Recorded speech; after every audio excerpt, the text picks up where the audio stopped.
less awkward. You guys sure you want to be so close? Yeah. What's your involvement with the Joe Burrow contract negotiation process as the head coach? You know, I always have my exit interviews with Joe. You know, we've got an ongoing dialogue about everything that involves our football team with him because he's such an important part of that. But the contractual stuff, I'm going to let everybody else deal with that. With the fluid situation with Lyle, and depending on if he can come back, when he can come back, and the way maybe Jackson played in the postseason, did you give any thought to moving Jonah from left to right, or are you wedded with him as your left if he's healthy? You know, that's a hard thing to answer. I think Jonah did a nice job for us at left tackle. So we'll just continue to get through the offseason and see where our team's at. Can you assess how Jackson played in the couple of playoff games? Yeah, I thought Jackson, you know, it's a small sample size. I thought he really stepped up and gave us what we needed, and I was proud to see him do that.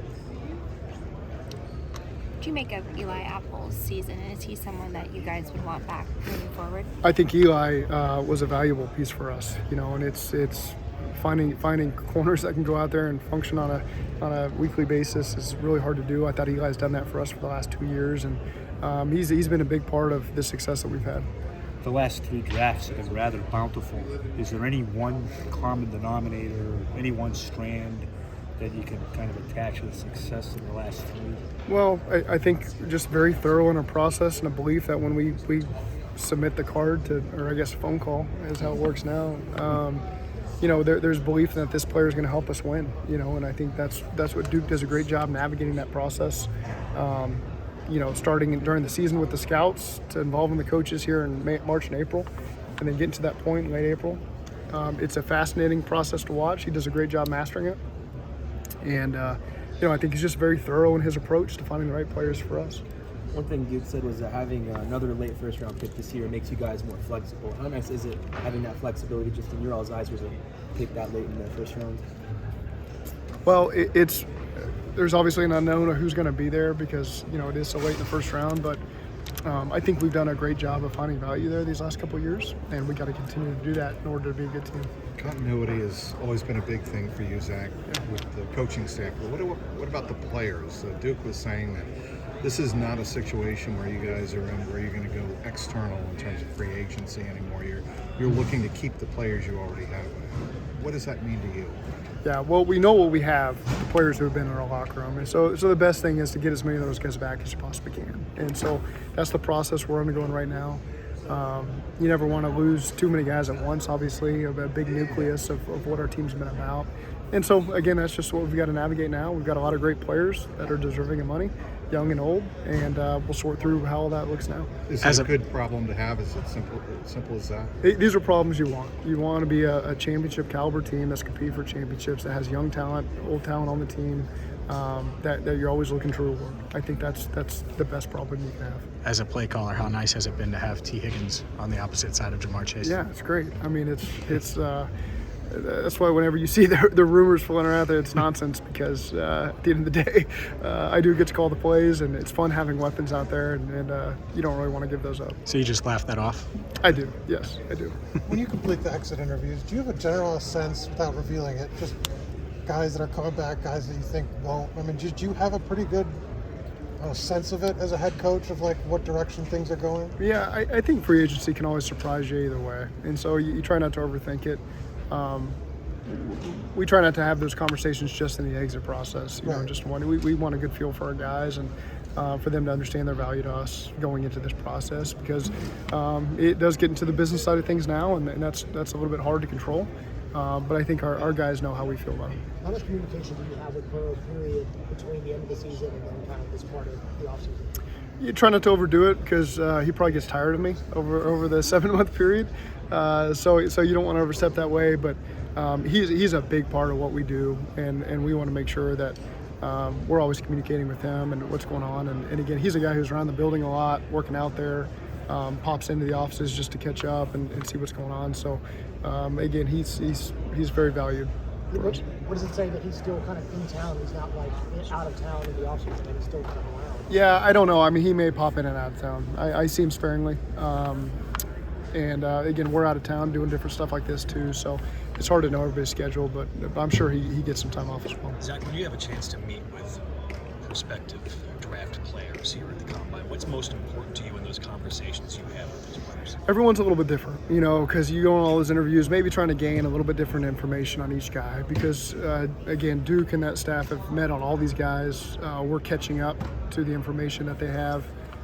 So some guys, you're trying to learn different things about them. You know, how they'll fit in your schemes, how they'll fit in your locker room.